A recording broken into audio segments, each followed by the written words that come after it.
Понял. 7. Հետախույզի օրագիրը հետախուզադիվերսիոն առաջին ջոկատի հիմնադիր եւ հրամանատար Վովա Վարդանովի հեղինակային հաղորդումը միայն լրատվական ռադիոյի եթերում։ Բարև ձեզ, հարգելի ոչ անտարբերներ, որովհետև լրատվական ռադիոն լսում են մարդիկ, ով անտարբեր չի պրոբլեմների նկատմամբ, մեր անցյալի եւ ապագայի։ Ուզում եմ մի դեպք պատմեմ ձեզ։ Դրա մասին երկար ժամանակ լռում էի, բայց հիմա արդեն մի քանի հոգի տեղյակ են, պատմել ենք։ 1991 թվականին Լեռնային Ղարաբաղի տարածքում մեր ընկերը Դանիելյան Կամոն, ծածկանունը Չուգուն Կամոն, ընկավ թուրքերի ձեռը։ Ռուսները ձերբակալեցին եւ տվեցին թուրքերին, դարան Շուշիբերդ։ Կամոն շատ վառ ներկայացիչ էր ֆիդայական պայքարի, ցավոք զոհվել է Նախճիվանիկի դիրքերում 92 թվականին, բայց 91-ին ինքը ընկել էր թուրքերի ձեռը եւ Շուշիբերդում իրան խոշտանգում էին, փորձում էին իմանալ որոշ տվյալներ, իսկ Կամոն շատ բան գիտեր։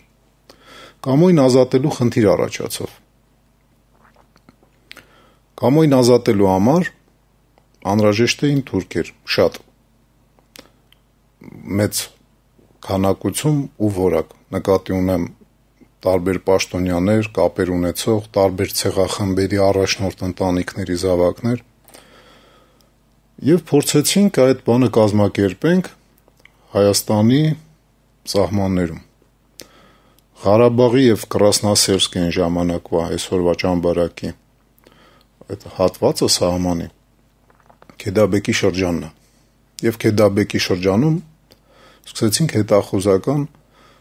ասենք, գործողությունները, որը մեզ հնարավորություն կտար հասկանալ, թե ինչ կարելի անել, ոնց հավաքել մարդկանց ընդեղից որպես պատանդ եւ փոխանակել մեր ընկերոջ հետ։ 91 թվականի գարնան վերջը ամառվա սկիզբ էր։ Սկսեցինք այդ տարածքը ուսումնասիրել։ Այդ տարածքը ուսումնասիրելու արդյունքում տեսանք, որ թուրքերը այդ հարցում բավականին մոտ էին մեզ։ Ես նկատի ունեմ անտարբերություն, հանգիստ, պասիվ ապրուստ, կարճ ասած էշի ականջի մեջ քնած էին, ինչը նաև մեզ է բնորոշ։ Կամաց մարդկանց պատանդների վերցնելու օպերացիան վերածվեց Քեդաբեկի շրջանի ազատագրման օպերացիայի։ Սկզբից պետք է գործողությունը կատարեինք մենք, հատուկ նշանակության խումբը, մեր ենթաջոկատով, Դիլիջանի Վահրամ Պահլավոնու անվան ջոկատով, բայց երբ որ այդ ամեն ինչը վերածվեց ու դառավ մասշտաբային, այդ օպերացիայի ոնց որ ղեկավարը կամ պետը կամ հրամանատարը նշանակվեց Բաղդասարյան Գևորգը, 91 թվականին նա պաշտպանության եւ ներքին գործերի հարցերով զբաղվող Գերագույն խորհրդի հանձնաժողովի նախագահն էր Վազգենից հետո։ Ուրեմն մեզ միացան Իջևանի ջոկատը, ինքնապաշտպանական, Նոյեմբերյանի ջոկատը, Սասունը միացավ Հրազդանից իր ջոկատով, Գառնիկը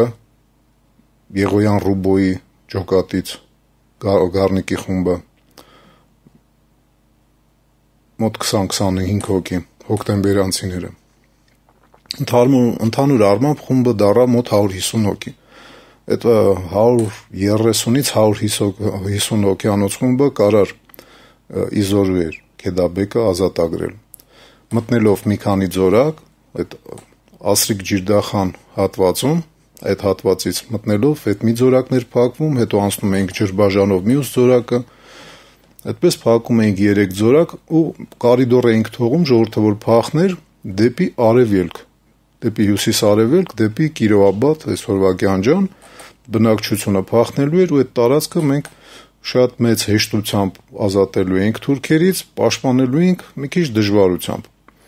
Իդեպ մենք հատուկ նշանակության խումբը կարող էր այդ օպերացիան անցկացնել, գրավել, բայց պահելու համար մեր ուժերը քիչ էին։ Դրա պատճառով էր, որ Վազգեն Սարգսյանի հրամանով մեզ մոտ 100 հոգի տարբեր ջոկատներից տղաներ միացան։ Ցավոք պատրաստման փուլում զոհվեց մեր հետախույզներից մեկը, Ծառուխանյան Արշակը, զոհվեց զենքի փորձարկման ժամանակ կամ վարժանքների ժամանակ, որոնք անհրաժեշտ էին ուղղակի այտենց փոքրաթիվ ուժերով մի շրջան գրավելու համար, մենք պիտի լավ պատրաստված լինեինք, համապատասխան տեղանք էինք ընտրել, որտեղ ռելիեֆը մոտիկ էր եւ համեմատաբար խոշոր տրամաչափով զենքեր էինք ինքնաշեն ցավոք կիրառում, այդ զենքն էլ նենց չի, որ քաղցր կյանքից էր, որ ինքնաշեն էինք կիրառում, մեր շատ լավ բարեկամ Հոպարը Վալերը իր սարքած մինամյոտներով վարժանքների ժամանակ Արշակը Սարուխանյան զոհվեց։ Եվ այն օպերացիան, որը որ պիտի զբաղվեր կազմակերպումով, ասենք այն խումբը, որը պիտի զբաղվեր կազմակերպումով, այդ Քեդաբեկի ազատագրման օպերացիայի հատուկ նշանակության խմբի հետախուզական խումբը, երբ որ շատ թուլացավ, իսկ Արշակի զոհվելը շատ ուժեղ թուլացրեց մեր հետախուզական խումբը, Վազգեն Սարգսյանը արգելեց այդ օպերացիան կատարելը։ Ճիշտ է, փորձեցինք մի քիչ անդիմանանք, ասեցինք հեսա թաղումից հետո բան, բայց շատ չոր ատկաց ստացանք։ Բնական է այդ մեր գնալ գալը, եթե նույնիսկ ինչ-որ հետքեր չէր թողել, բայց մեր կուտակումները, մեր հարևանի տարածքի ուսումնասիրությունները, դրանք չվրիպեցին թուրքերի ուշադրությունից եւ ինֆորմացիա սկսեցինք ստանալ, որ թուրքերը մեծաթիվ խմբեր են հավաքում այնտեղ։ Ուրեմն 3 վաշտ օմոնականներ տեղափոխվեցին դեպի Քեդաբեկի շրջան, այդ 3 վաշտից 2-ը կանգնել էին հայկական բնակչություն չունեցող այդ հատվածում, այդ սահմանի վրա, եւ մի վաշտ տեղակայվեց Քեդաբեկի հենց շրջկենտրոնում։ Դրանից բացի բազմաթիվ ջոկատներ տեղափոխվեցին դեպի Քեդաբեկի շրջան, թուրքական ջոկատներ, գորշգայլերը եկան, այնտեղ ոնց որ թե Եվլախից էր մի կիսավաշտ եկել, 1.5 թե 2 դասակ։ Կարճ ասած, խնդիր առաջացրեցինք մենք մեր գլխին։ Երբ որ հրաժարվեցինք այդ օպերացիան կատարելուց, շատ լուրջ խնդրեմ կարար դառնալ, որովհետև եթե իրանք մտնեին Կրասնասերսկի եւ Շամշադինի արանքի այդ հատվածը, որտեղ բնակչություն մենք ընդհանրապես չունեինք, Ճամբարակից մինչև Նավուր գյուղը, այդ մի քանի տասնյակ կիլոմետր, մի հատ նմուշի համար հայկական բնակավայր չկար։ Եվ ամառ էր, իսկ ամառը շատ բարենպաստ պայմաններ ա ստեղծվում առաջ գնալու համար։ Այդ խնդրեմը մի ձև լուծել էր պետք։ Գլխավոր հրամանատար այն ժամանակվա Վազգեն Սարգսյանը, այդ երբ որ ես զեկուցեցի, որ սենց ուժերա կուտակվել, ասաց դու այդ կաշան եփել ես, դու էլ պիտի մի ձև կարողանաս այդ հարցը լուծես։ Մի քանի օր մտածելուց հետո որոշեցինք մի լուծման եղանակ, որի մասին սենց երկար նախաբանով ուզում եմ պատմել։ Եկանք այն բանի, որ ինչ-որ բանով պիտի զբաղացնենք այդ տղաներին, թուրք ասկերներին, թուրք օմոնականներին, իսկ ինչով իրանց կարելի է զբաղացնել։ Եթե իրանց մեջ մեծ ցանկություն կար կռվելու, կարճ ասած, մենք կազմակերպեցինք Մարնեուլի շրջանից մի թուրք գտնվեց, որի միջոցով Թիֆլիզի թուրքերի մեջ գումար հավաքվեց եւ այդ գումարով պրիզ գնվեց։ Այդտենց մի մեծ գումար չէր, բայց գնվեց 3 հատ հեռուստացույց կորեական էկրանով, բայց սովետում հավաքված, եւ մի հատ վիդեո մագնիտոֆոն ֆիրմա, էլի Samsung, շատ թանկանոց նոմեր էր իդեպ մեզ թվում, բայց այդտենց մի գումար չէր այդ հարցը լուծելու համար։ Մենք կազմակերպեցինք Քեդաբեկի շրջանում եղած ջոկատների միջև, թուրքական ջոկատների միջև ֆուտբոլի առաջնություն։ Ամբողջ 91 թվականի երկրորդ կեսը այդ այդտեղ հավաքված թուրքական ուժերը մեր վրա արձակվելու փոխարեն ֆուտբոլ էին խաղում։ Հենց բառից բույն իմաստով խաղում էին ֆուտբոլ, չէին հարձակվում, նույնիսկ Շամշադինի հատվածի վրա մշտական ավազակային հարձակումները դադարեցին, երբ որ իրանք մտնում անասնագողություն էին անում։ Ջիլի գյուղի վրա հարձակումը նախքին այդ Ջիլի գյուղացիները, թուրք գյուղացիները, Ջիլ եւ Արդանիշ, նախքին թուրքաբնակ գյուղեր էին, որոնք հեռացել էին Հայաստանի տարածքից, իրանց երիտասարդները սարերում էին գտնվում, հիմա ոնց որ մեր դիրքերը որ կան, այդ մեր տղաները, որ զինվորները դիրքերում կանգնած էին, այդ տեղից մշտական կրակային գոնե հարձակում էին անում հայրենադարձների վրա, որոնք վերաբնակեցրել էին այդ գյուղերը, հիմնականում Մերձկասպյան ռեգիոնից, նկատի ունեմ Ադրբեջանի Հանրապետությունից։ Անգամ այդ հարձակումները դադարեցին։ Այդ հարձակումները շատ ինտենսիվ էին, կրակային, մեկ-մեկ իհարկե խիզախություն անում էին, մտնում էին գյուղ, բայց փոքրաթիվ խմբով ու ավելի շուտ սարսափ տարածելու խնդիր էին իրանք փորձում լուծեին, էդ էլ դադարեց։ Ու եթե շաբաթը 1-2 նման դեպք լինում էր, 91 թվականի հուլիսի վերջից այդ կամաց այդ ամեն ինչը նվազեց, իսկ օգոստոսի մոտավորապես վերջ իսպար դադարել էին հարձակումները։ Մեկ-մեկ դիրքապահների կրակային փոխհրաձգություն էր տեղի ունենում մեր ու իրանց միջև։ Մեզ հարձակվել պետք չէր արդեն, իսկ իրանք զբաղված էին ուրիշ բանով, իրանք խաղում էին ֆուտբոլ։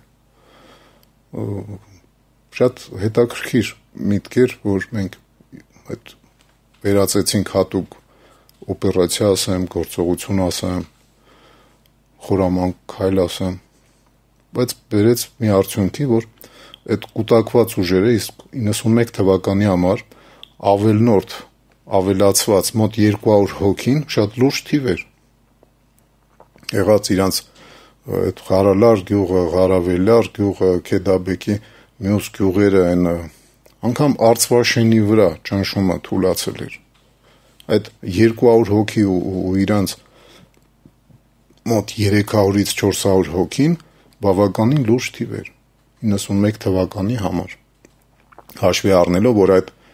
600 հոգու կամ 700 հոգու առջև կանգնած էր 120 հոգիանոց սահմանապահ վաշտը Կրասնասերսկի շրջանի։ 120 հոգի էդի թղթով։ Իրականում շատ ավելի քիչ մարդ ա եղել։ Կարճ ասած, երբ որ ձեզ ֆուտբոլ են հրամցնում, որ ֆուտբոլ նայեք, եթե ձեզ ինչ-որ հետաքրքիր բան են մշտական տալի, այդ չի նշանակում, որ ուզում են ձեր ուրախանալու կամ զվարճանալու ցանկությունը բավարարեն։ Միգուցե ուրիշ հարց են լուծում,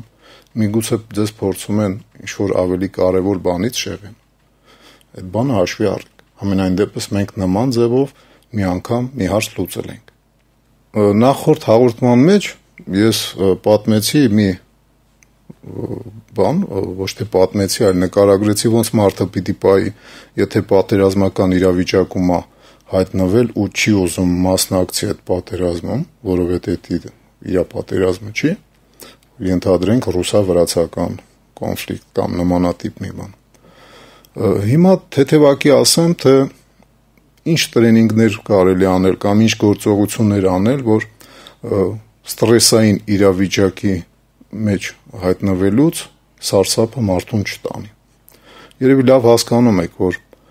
վախը դա օգտակար է, որտեղ նա մոբիլիզացնում է մարդու օրգանիզմի նյութափոխանակումը, ինքը ավելի զգոնալինում, ավելի լավ պատասխանում է ինչ-որ վտանգներին, այդ ադրենալինի որոշակի չափավոր բաժինը շատ օգտակար է մարդու օրգանիզմի համար։ Բայց սարսափը դա վատ է։ Սարսափը